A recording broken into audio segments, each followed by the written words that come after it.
তো hey guys, back to my new blog. তো সৌরভ जोशीर এই ভিডিওটা দেখো, তারপর তোমাদের কিছু বলছি।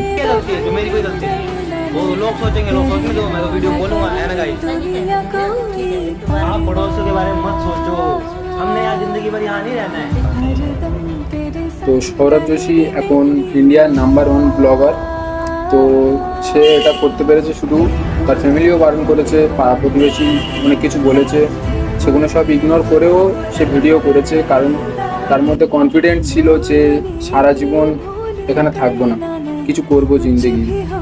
সে একাই পুরো একটা ফ্যামিলিকে চেঞ্জ করে রেখে দিয়েছে।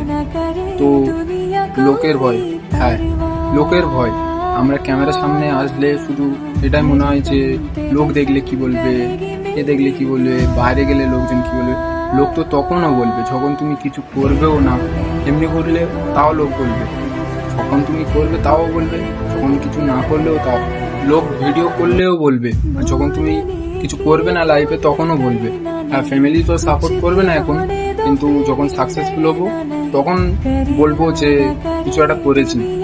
ওইসব কথা বাদ দাও, ওইসব এখন না দেখে ভিডিও করে যাব, ভিউজ আসুক না আসুক, কি হচ্ছে না হচ্ছে, যে চ্যালেঞ্জটা রেখেছি সেই চ্যালেঞ্জটা কমপ্লিট করব। সব কিছু তো একেবারে পাওয়া যায় না, জানি একদিনে সম্ভব না, কিন্তু একদিন তো পারবো।